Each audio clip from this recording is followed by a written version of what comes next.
오늘 보실 말씀은 구약 맨 마지막 책인 말라기서 2장 1절에서 9절까지 말씀을 보시겠습니다.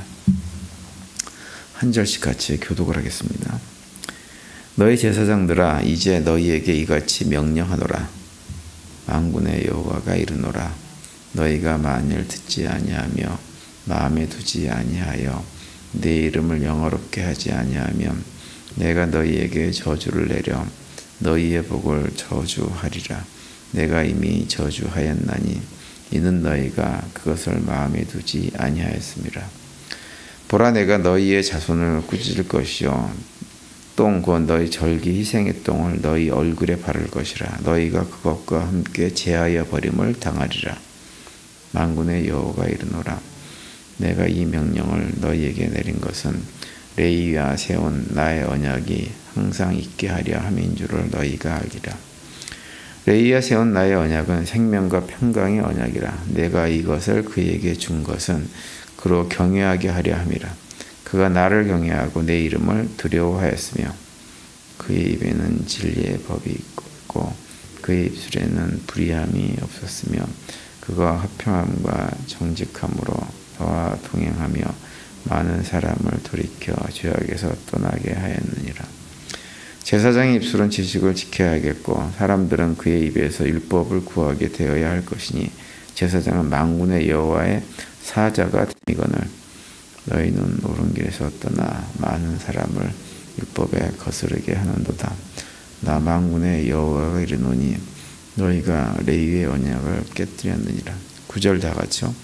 너희가 내 길을 지키지 아니하고 율법을 행할 때 사람에게 치우치게 하였으므로 나도 너희로 하여금 모든 백성 앞에서 멸시와 천대를 당하게 하였느니라 하시니라. 아멘. 이번 주에는 이제 그 말라기서를 화수목 3일 동안 이렇게 묵상하게 되는데요. 말라기서는 제가 처음에도 말씀드렸지만 구약 성경의 가장 마지막에 있는 책이고 말라기서가 끝나면 이제 마태복음으로 연결이 되어지죠. 말라기서가 기록된 것은 대략 이제 주전 한 430년경으로 알려져 있습니다. 이스라엘 백성들이 바벨론에서 포로에서 이제 귀환한 이후에 예루살렘 성도 재건하고 성전도 다시 짓고 이렇게 하긴 했는데 또 얼마 가지 못해가지고 이 성전에서 또 하나님께서 그 원하시는 제사도 제대로 드리지 않고 아주 불경한 예배를 드리는 이런 형태로 이렇게 다시 옛날의 타락한 모습으로 돌아가 버렸습니다. 이게 우리 인간이라는 존재가 하나님께 아무리 책망을 받고 벌을 받고 고통을 당하는 일들을 경험을 해도 참 안 바뀌는 게 우리 사람입니다. 이 구약 성경은 전체가 그걸 우리한테 잘 보여주고 말라기서에서 보여주는 그런 내용들이 그런 인간이 얼마만큼 참 타락한 본성에서 벗어나기 힘든 존재인가. 그래서 예수 그리스도께서 오시지 않고서는 도대체 우리 인간의 죄의 문제는 해결될 수가 없는 존재임을 이렇게 보여주는 것입니다. 그런 상황 속에서 말라기 선지자가 이제 당시 이스라엘 백성들에게 이런저런 질문들을 하면서 그들의 어떤 불경한 예배, 잘못된 예배, 신앙생활을 이렇게 지적을 하죠.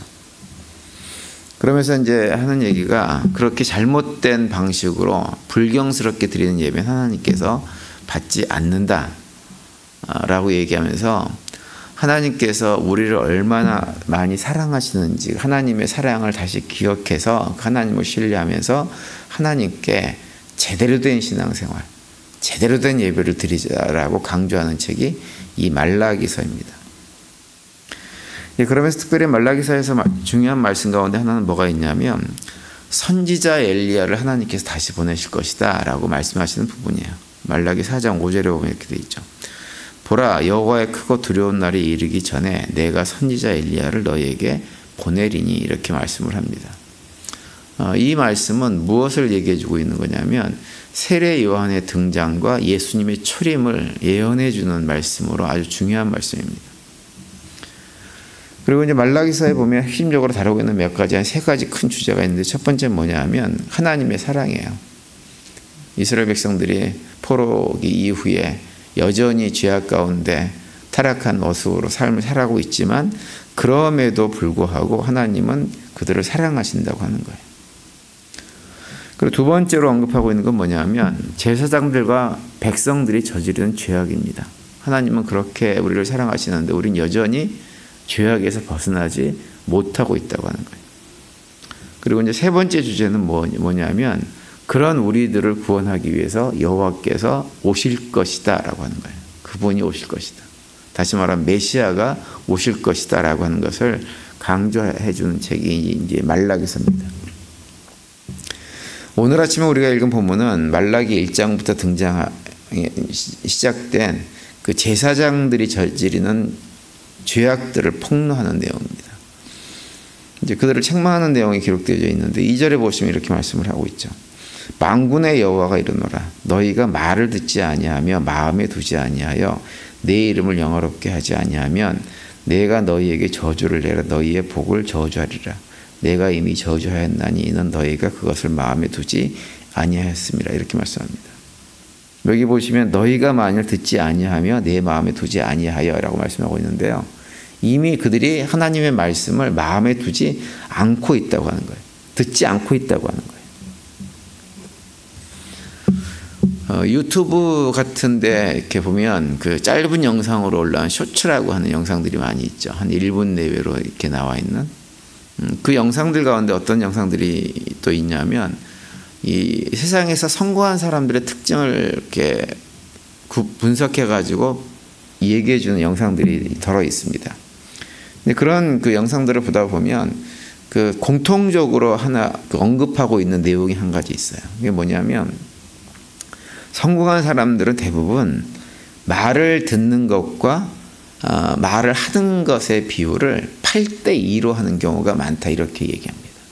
그러니까 80%는 말을 듣는데 사용한다고 하는 거예요. 그리고 자기의 말은 한 20%뿐이 하지 않는다고 하는 거예요. 그러니까 성공한 사람들은 대부분 자기 말을 별로 하지 않는데요. 그런데 사실 대부분의 사람들은 그 반대인 경우가 거의 대부분입니다. 엄밀하게 얘기하면 대부분의 사람들은 자기가 말을 하는데 90%를 사용하고 말을 듣는데 한 10%뿐이 사용하지 않습니다. 이번에 한국에서 탄핵이 된 윤석열 대통령 같은 경우는 90% 이상 자기 말만 하시는 분이라고 그러잖아요. 무슨 회의를 하면 1시간 회의를 하면 50분 이상을 자기 말만 하다가 끝난다 그래요. 뭐 사실인지 아닌지 모르겠어요. 그렇게 얘기를 많이 합니다. 근데 제가 이제 그런 것들을 우리 교회에서 회의할 때도 참 많이 경험을 합니다. 그러니까 가만히 이렇게 보고 있으면 회의를 참석하시는 분들이 거의 말을 듣는 분들이 별로 없는 것 같아요. 그러니까 회의 상황 때문에 자기 말은 안 해요. 말을 실제로 하는 건 아니에요. 근데 말은 하지 않으면서도 듣지도 않습니다. 듣지도 않고 회의 내내 자기 생각이 빠져 있는 경우가 많이 있다는 생각이 많이 들어요. 그래서 앞에서 아무리 설명을 해도 설명한 것을 하나도 듣지 못합니다. 회의 끝나고 나서 물어보면 회의에서 무슨 얘기를 했는지 전혀 기억을 못합니다. 지난 주일에도 우리 공동회의를 하면서 사실은 공동회의에서 다뤘던 여러 가지 내용들이 지난 임시공동회의를 통해서 다 결정돼서 그 결정에 따라서 한 일인데도 불구하고 언제 그런 결정을 했냐 싶은 반응을 보이는 것을 제가 많이 봤어요. 심지어는 그런 결정을 할 때 그냥 결정한 게 아니고 일주일 전에 미리 다 내규 수정한다고 다 나눠드렸어요. 집에서 보고 오셔가지고 결정하라고. 근데 나눠진 것을 집에서 보시긴 보실지 모르겠는데 보신 분들은 보셨을 거예요. 그런데 대부분 안 보신 것 같아요. 내가 볼 때. 그러니까 그때 결정은 해놓고도 뭘 결정했는지 전혀 모르는 거예요. 저 같으면 그런 거 받으면 집에 가서 열심히 읽어보고 이거 이렇게 바꾸려고 하는구나. 앞으로 이렇게 하는구나. 이럴 것 같은데 안 그런 것 같아요. 그러면서 자꾸 우리가 이미 만들어놓은 내규하고 전혀 관계가 없는 맞지 않은 얘기들을 계속 반복합니다. 공천위원회에서 사람들을 추천할 때 어떤 방식으로 하겠다는 거 다 이미 알려드렸어요. 그런데도 공천위원회에서 무슨 음모를 해가지고 이상하게 사람들을 추천했다는 식의 생각을 하시는 분들이 꽤 계시는 것 같아요. 물론 제가 그런 것들을 다 기억해 주기를 바라는 것 자체가 지나친 기대라는 건 제가 알고 있습니다. 왜냐하면 불과 며칠 전에 한 말도 잘 기억이 나지 않는 것이 우리들인 건 해요. 근데 몇 달 전에 결정한 것을 목사님 걸 기억하라고 하는 것은 너무 지나친 기도입니다. 이렇게 얘기하면 제가 할 말이 없어요, 사실. 그렇긴 합니다. 이제 그런 제가 생각을 좀 하다가 이제 어제 말라기서를 좀 묵상을 하면서 어떤 생각이 좀 들었냐면, 특별히 말라기서에서 이 예언하고 있는 엘리야가 오실 것이라고 하는 말씀 묵상하면서 좀 마음에 위로가 됐어요.